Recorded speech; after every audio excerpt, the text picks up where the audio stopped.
Hello, it is Training Tuesday. God, it's stuck in my head from a year ago. We used to call this thing Template Tuesday. Now it's Training Tuesday. And we're just gonna do a quick one today.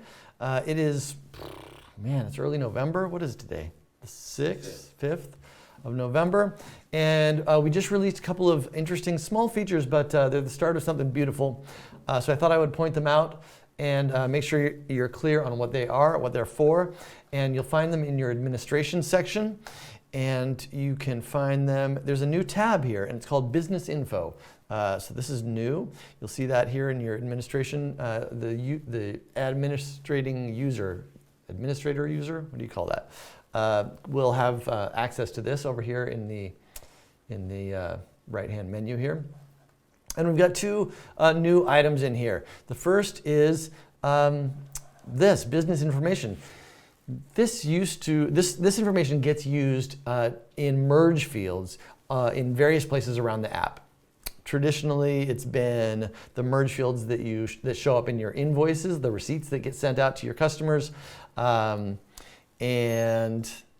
let's see. I think that, and then in the unsubscribe footer, we have to put your physical business address as part of the CAN spam laws. You actually have to have a way to opt out, and you have to share your physical address in the footer of any marketing emails in the United States and lots of other places. That's where we use this information. It used to be kind of confounded. We used to have this information in the administrator's contact record, in the actual user's contact, and we would pull this information from the administrator's contact record. And that was just kind of some legacy stuff. Didn't make a lot of sense to do that. It was just the way it was. And so now we pull that information from this centralized business information screen, and we've pre-populated it with the information that we used to use, which is the same information that was in that administrator user's seat. So there's nothing you need to do about this, but there it is, and you can update it there. Make sure you use an actual a physical address, because it's going to end up in your email footers, and you're legally required to have that there. That's a start, just so you know. This is going to end up being a more robust set of kind of centralized features for managing your brand around the app, but this is kind of the first step in this process. We're going to use this in a lot of different ways going forward. For example, your logo will begin to be available in templates and stuff like that. Centralized updating of a logo. For example, we had a rebrand in let's see, we had it in, I want to say, March of this year, and changed our logo. And man, that was a project for us. We had to update hundreds and hundreds of pages and emails and all this stuff. And wouldn't it have been nice to be able to change that in one place? Yes, it would have been. And you still can't do that in Ontraport, but soon you will. Another change that we've got here is the ability to update your unsubscribe footer. This is a cool one because a lot of you have wanted it to be different than it is by default. And I just want to go through the details of this because it is important. So the unsubscribe footer is the legally required footer that goes into any marketing emails. And Ontraport adds that automatically to your emails if they're sent either automatically, like via a campaign or a rule, or if they're manually sent to more than one contact. So if you're sending off quick emails to one person, then that's a little more like Gmail, and we don't add that footer in there. But if you send it off to a group of people, that's more like marketing, and so we do add that. So we do add that in there.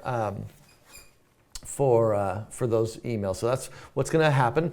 And here's the rules about the unsub footer. It's obviously got to include an unsubscribe link, a link to click. And then it's got to include a physical address where you can get mail. And you can't put marketing in there. And you can't use misleading language. You can't say, like, I don't know, click here, I don't know what. It's got to say something about this link is for unsubscribing, right? So you can learn more about the CAN spam laws. This is not stuff we made up. This is legal requirements of sending out marketing email according to CAN-SPAM rules. So you just agreed to doing that. Now this is what we don't want you to do.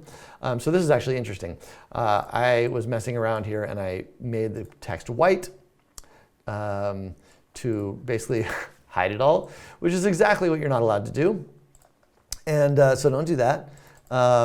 And be aware that when you submit, when you save these things, this actually goes through an approval process with our postmaster team. So if you did make that thing white, we would decline to use it and we would just reset it back to the original settings, and you'd have to go in there and use something that is legal. So you can change this. For example, in our emails at Ontraport, we do something like legal and unsubscribe. So unsubscribe. And then we link this word to our legal page. I can't remember exactly what it says. But we link this to our legal page, which is something like ontraport.com/legal. I don't know if it'll let me do that. Yeah, okay.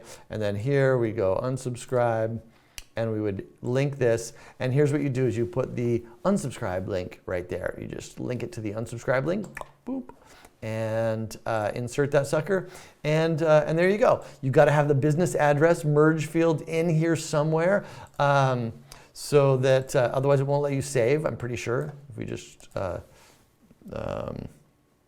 if we cut that out of there and try to save it. No, it says you got to have insert business address, or you can use the individual contact owner's address. Now, why would we insert the contact owner's address? That's actually an interesting question. And the reason for that is that some of you have multiple businesses that you use to run through Ontraport, and you want to have different information in the footer based on the business that a particular lead is engaged with. And the way to do that in Ontraport is to make make the contact owner, one owner for one business and another owner for another business.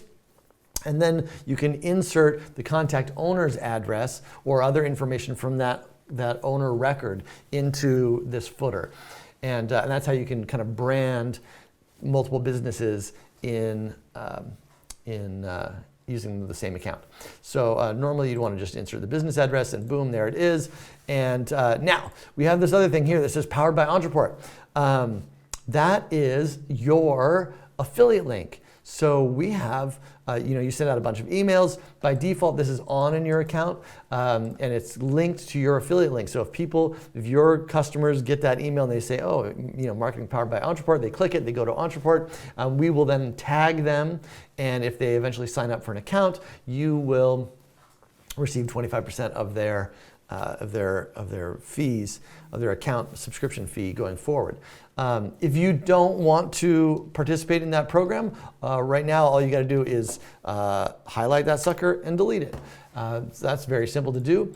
And if you want to put it back, you just kind of reset it and it'll come back. We're actually going to make a little change to this thing. It'll be coming out in the next, week or two. And we're going to just make this a checkbox. So you won't see that in there. It'll just have a checkbox that says something like add the Ontraport affiliate logo to my emails or whatever, and you can just check it or uncheck it, and that'll be really easy. So there you go. That's all you need to know about this. Oh, the other thing is some of you have asked for things like fonts and font size. We're going to add those in there. Right now, the font and font size match the body copy in the email that you're sending. So that's where we get that CSS is from the body font type in the email that you're sending. But we're going to update this in the next little bit because we got some early feedback that you wanted to be able to set this, and we're just going to make it so that we're trying to be careful because we've had people try to make this 2-point text and stuff like that. So by making it match the body type, it was kind of one way to make sure that it stayed reasonable sized, but we're just gonna do that in a different way. So we're going to add that, and yeah, there you go. You just save that sucker, and this thing will be updated. I do believe that it will immediately begin to be sent this way in your emails, but over the next day or so, our team will review what you've done there, and if it doesn't work for our postmasters, we'll just revert that back. So so there you go. I think that is all you need to know about these two new features right now. Again, this business information section is going to eventually become a whole brand center. For example, we are about to come out with membership site functionality in Ontraport pages. I've talked about that in the community and at Ontrapalooza. That'll be out hopefully in December. If not, it'll be early January. And that's another place that we'll begin to use some of this information, like the logo here will be used in your registration pages or your reset password pages. Kind of system generated assets are going to use the information in this section. So you'll want to make sure that's accurate and updated. So that's about it for this week. I am going to be in Australia in a few days. So if you are an Australian, come visit us in Sydney on this Sunday. I think it's the 9th. Is it the 9th is Sunday? Nope, it's the 10th. The 10th. And we're going to be in Sydney at the Roundhouse all day long, free event. Register, please, for it. I don't know what the URL is for registering off the top of my head, but our team knows. And come hang out. We're going to do a little mini Ontrapalooza, a day's worth of training, and we'll talk about the roadmap, and it'll be fun. And then, so yeah, I'm going to be out for the next week or so, and then we'll have some good stuff coming in a couple of weeks for Training Tuesday then. So thanks for joining us, and we'll see you in a couple of weeks.